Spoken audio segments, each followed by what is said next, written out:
ఈరోజు నేను చాలా ఈజీ అయిన చికెన్ కర్రీ చేస్తున్నానండి. దానిలో టొమాటోస్ అవసరం లేదు. తర్వాత ఓన్లీ కొబ్బరి మసాలాతో తయారు చేస్తున్నానండి. చూపిస్తాను. ముందుగా కడాయి పెట్టుకున్నాను. దాంట్లో ఆయిల్ వేసాను. వేడెక్కుతుంది కదా, వేడెక్కిన ఆయిల్లో కరివేపాకు వేస్తున్నానండి. కొంచెం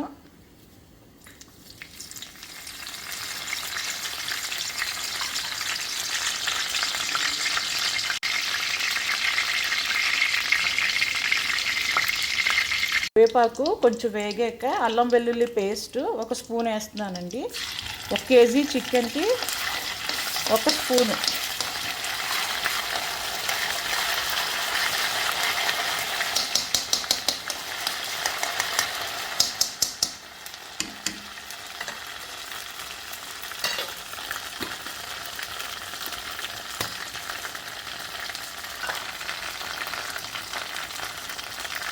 కొంచెం ఫ్రై అయ్యాక అల్లం వెల్లుల్లి పేస్ట్, ఉల్లిపాయలు కూడా వేసేసుకుందాము.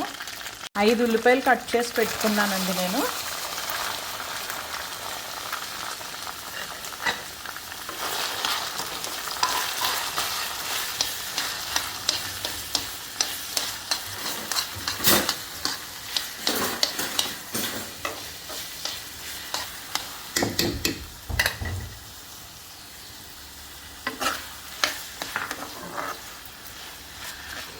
కావాలి అంటే పచ్చిమిరపకాయలు వేసుకోవచ్చండి, నేను వేయట్లేదు.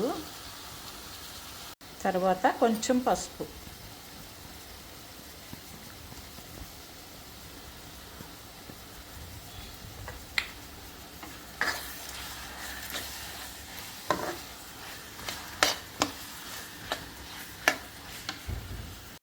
తర్వాత సాల్ట్, రుచికి సరిపడా వేయండి సాల్ట్.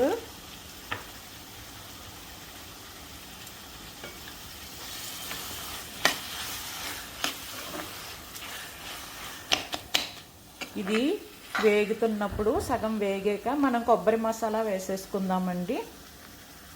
1 కేజీ చికెన్కి 1 కొబ్బరి చిప్ అంతా కొబ్బరి మిక్సీలో వేసి గ్రైండ్ చేసుకుంటున్నానండి. ఈ కొబ్బరితో పాటే 10 లవంగాలు, మీకు చూపించిన దాల్చిన చెక్క, యాలకులు కూడా ఇందులోనే వేసేయండి, నలిగిపోతాయి మంచిగాను. నేను 2 స్పూన్లు ధనియాల పొడి కూడా దాంట్లోనే వేసేసి గ్రైండ్ చేసేస్తున్నానండి. చూసారండి, ఈ 2 పచ్చిమిరపకాయలు కూడా ఇందులో వేసేసాను. ఈ మసాలాలు మొత్తం అన్నీ మిక్సీ పట్టేద్దామండి. చూసారు కదండి, 1 కేజీ చికెన్కి 1 కొబ్బరి చిప్ప మొత్తం అంతా గ్రైండ్ చేసుకున్నది అంతా కూడా ఇందులో వేసేసాను.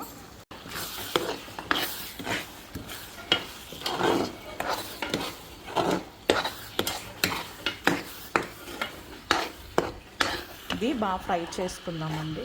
కొబ్బరి మసాలాలో కారం అన్నీ వేసుకొని కాసేపు కలుపుతున్నామండి. కలిపిన తర్వాత చికెన్ కూడా వేసేసుకుంటాం. 1 కేజీ చికెన్ ఉంటుందండి.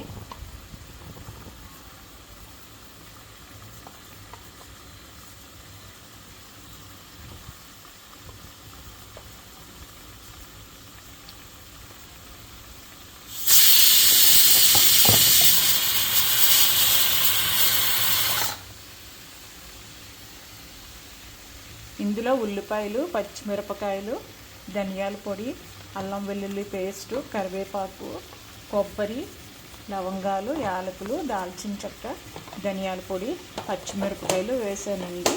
వేసి అన్నీ ఫ్రై అయిన తర్వాత చికెన్ వేసుకున్నాం. ఉప్పు, కారం, పసుపు సరిపడా పెడితే అయిపోయింది మంచిగా. అన్నీ కొంచెం వాటర్ పోస్తానండి. ఇప్పుడు కొంచెం వాటర్ పోసుకుంటున్నానండి.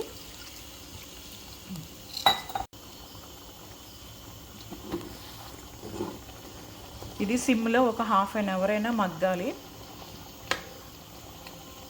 ఎక్కువ చికెన్ ఉంది కదండి, సిమ్లో పెట్టి మగ్గాలి.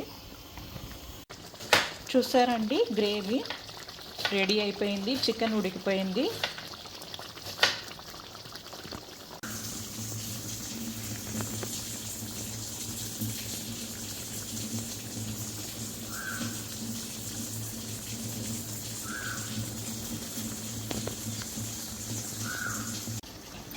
చూసారండి, కోకోనట్ చికెన్ మసాలా రెడీ అయిపోయింది.